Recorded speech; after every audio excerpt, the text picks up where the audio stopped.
जिलों में पदयात्रा हो गई, जहां पर नीचे से संगठन बन गया, जिसमें जन सुराज से लोग जुड़ गए, वहां पर लोग मिलकर ये निर्णय ले सकते हैं कि वो चुनाव लड़ेंगे। चुनाव लड़ने के दो तरीके हो सकते हैं, या तो कोई निर्दलीय लड़े, उसको जन सुराज के सारे लोग समर्थन करें, या फिर जन सुराज पार्टी बनाकर वो लड़े। तो जो भी जन सुराज का एक साथी लड़ा वो निर्दलीय के तौर पर लड़ा। जन सुराज की जो ताकत है, जो लोग जुड़े हुए हैं, उन सब ने मदद की और वो आदमी जीत कर आया। नमस्कार, लाइव सिटीज में आपका स्वागत है। मैं हूं आपके साथ प्रीति झा। चुनावी रणनीतिकार प्रशांत किशोर जब अपनी पदयात्रा पर निकले थे, जन सुराज पदयात्रा पर, तो लोगों के मन में यही सवाल था कि क्या प्रशांत किशोर भी चुनाव लड़ेंगे। इसको लेकर अब प्रशांत किशोर ने भी अपनी प्रतिक्रिया दे दी है। सबसे पहले आप सुनिए कि इसको लेकर प्रशांत किशोर क्या कुछ कहते हुए नजर आ रहे हैं। मैंने जब पदयात्रा की शुरुआत की थी तो ये जरूर बताया था कि पदयात्रा के बाद अगर सब लोग मिलकर दल बनाएंगे। जब पदयात्रा शुरू की गई थी तो एक अनुमान था कि एक जिले में 10 दिन 15 दिन का समय लगेगा, उसके मुकाबले 50 दिन 60 दिन लग रहा है।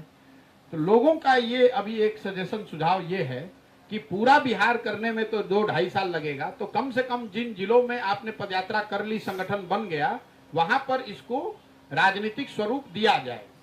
अब ये चर्चा का विषय है, अगले 2-3 महीनों पर इसमें क्लैरिटी आएगी। ये संभव है, मैं आपको रिपीट कर देता हूं, ये संभव है कि जिन जिलों में पदयात्रा हो गई, जहां पर नीचे से संगठन बन गया, जिसमें जन सुराज से लोग जुड़ गए, वहां पर लोग मिलकर ये निर्णय ले सकते हैं कि वो चुनाव लड़ेंगे।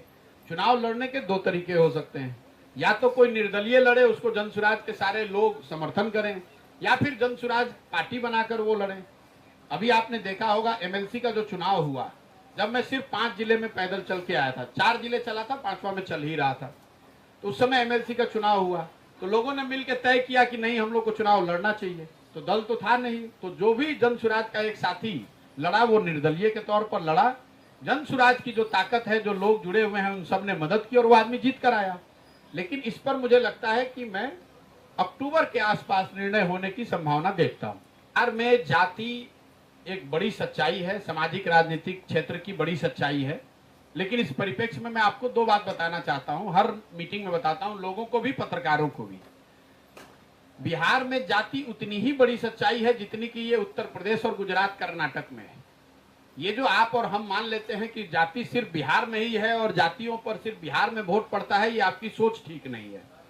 दूसरी बात, हर व्यक्ति बिहार में जाति पर वोट कर रहा है, ये भी ठीक नहीं है। इसका मैं आपको उदाहरण भी रोज देता हूं। आप और हम सब लोग मानते हैं कि बिहार में भाजपा को वोट हो चाहे नहीं, मोदी जी के नाम पर वोट पड़ता है। तो मोदी जी के जाति के कितने लोग बिहार में रहते हैं?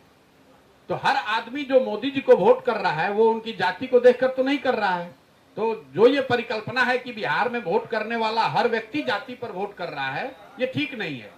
तो आपने सुना कि आगामी लोकसभा चुनाव अभी होने वाला है और इसको लेकर प्रशांत किशोर ने बता दिया है कि जिन जिलों में पदयात्रा हो चुकी है और जहां पर संगठन से लोग जुड़ चुके हैं, वहां पर ये चर्चा तेज हो रही है, या लोग ऐसा कह रहे हैं कि इसे एक जो राजनीति रूप है वो देना चाहिए। इसको लेकर भी प्रशांत किशोर ने कह दिया है कि जहां जहां हमने अपना जन सुराज पदयात्रा संपन्न कर लिया है और जहां पर इस संगठन से लोग जुड़ गए हैं, हो सकता है वहां पे लोग चुनाव लड़ ले, हो सकता है वो निर्दलीय चुनाव लड़े, या फिर जन सुराज पदयात्रा का नाम देकर भी इसे चुनाव लड़ा जा सकता है। और उन्होंने यह भी बताया कि ऐसी संभावना है और अक्टूबर तक सब कुछ फाइनल हो जाएगा। तो अब देखने वाली बात यह होगी कि क्या अक्टूबर के बाद प्रशांत किशोर इस बात का ऐलान कर देते हैं कि आगामी लोकसभा चुनाव में उनकी पार्टी जो है जन सुराज पार्टी, वो भी इस चुनाव में कदम रखने वाला है, या फिर क्या कुछ निकलकर सामने आता है। बने रहे लाइव सिटीज के साथ। अगर आपने हमारे चैनल को सब्सक्राइब नहीं किया तो सब्सक्राइब कर दे,